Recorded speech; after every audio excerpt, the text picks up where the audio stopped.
मुख्यमंत्री सुक्खू को अब मंत्रिमंडल के बाद मिली नई टेंशन। मंत्रिमंडल में जगह मिलने के बाद अब शुरू हुई विभागों के लिए लॉबिंग। बोर्ड और निगमों में अध्यक्ष उपाध्यक्ष पद के लिए भी शुरू हुई खींचतान।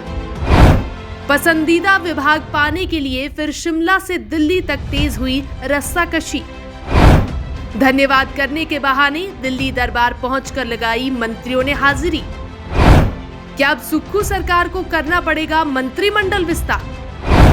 कांगड़ा जिला की अनदेखी पर बड़ा सियासी प्रेशर, सुक्खू के लिए बनी टेंशन। भूषण ज्वेलर्स, अनमोल रिश्तों के लिए। मुख्यमंत्री सुखविंदर सिंह सुक्खू ने जब से हिमाचल की बागडोर संभाली है, तब से उनके लिए एक टेंशन खत्म नहीं होती कि दूसरी सामने खड़ी हो जाती है।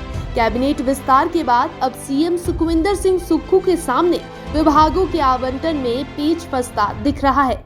इसको लेकर बाकायदा सोमवार को केंद्रीय हाईकमान के साथ लंबी चर्चा हुई है। इसके अलावा हाईकमान का आभार करने नवनियुक्त मंत्री धनीराम शांडिल, अनिरुद्ध सिंह और रोहित ठाकुर भी दिल्ली पहुंच गए हैं।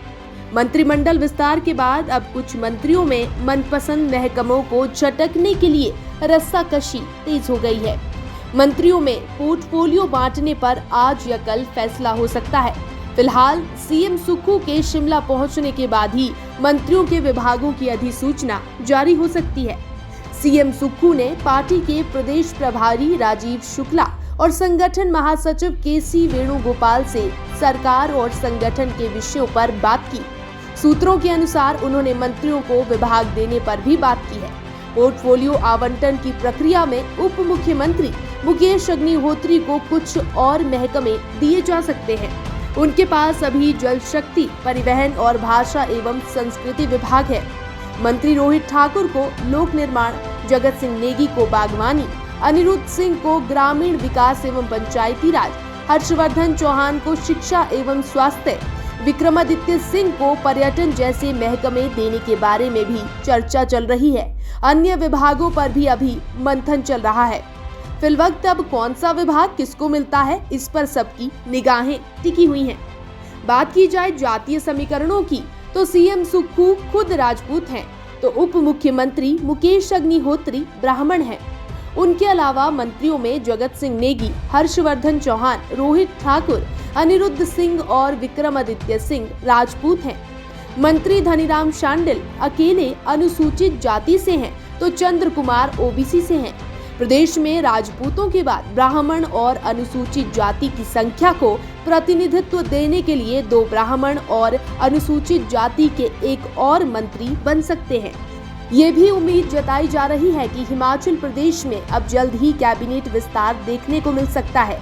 सूत्रों की माने तो मुख्यमंत्री सुखविंदर सुक्खू पर इसके लिए दबाव बनता जा रहा है, क्योंकि पहले चरण में कैबिनेट मंत्री के लिए कुछ दावेदारों के नाम आखिरी वक्त पर लिस्ट से गायब हो गए थे। इससे पार्टी हाईकमान भी नाराज है। अब धर्मशाला के विधायक सुधीर शर्मा, सुजानपुर से राजेंद्र राणा और घुमारवीं से राजेश धर्माणी को कैबिनेट में शामिल नहीं करने के बाद मुख्यमंत्री पर ज्यादा प्रेशर है।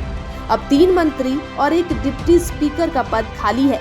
इनके अलावा सुक्खू सरकार कुछ संसदीय सचिव भी लगा सकती है। इसके अलावा बोर्ड और निगमों में अध्यक्ष उपाध्यक्ष पद के लिए भी खींचतान शुरू हो गई है। पद पाने के लिए कांग्रेस नेता शिमला से लेकर दिल्ली तक लॉबिंग कर रहे हैं। कई नेता मुख्यमंत्री और मंत्रियों के माध्यम से अपनी दावेदारी जता रहे हैं। पूर्व में जब प्रदेश में कांग्रेस की सरकार थी, तो बोर्ड और निगमों में अध्यक्ष व उपाध्यक्षों की फौज खड़ी की थी। चुनाव में हारे नेताओं को भी अध्यक्ष उपाध्यक्ष बनाया गया था। तत्कालीन वीरभद्र सरकार में इनकी संख्या 30 से अधिक थी। कांग्रेस की तत्कालीन सरकार इस मामले पर हमेशा विपक्ष के निशाने पर रही थी। अब इस रस्साकसी के बीच कौन किसको अपने पाले में खींच पाता और कौन सा नेता किस विभाग की कुर्सी पर जा बैठता है, वो फिलहाल भविष्य के गर्भ में है। नरेश ठाकुर, पहाड़ी हलचल। कुंदन ज्वेलर्स धर्मशाला, गद्दी संस्कृति से जुड़ा चांदी का हर एक गहना यहाँ उपलब्ध है। यहाँ आपको ऑर्डर पर बने अपने गहनों की निःशुल्क डिलीवरी भी करवा दी जाएगी।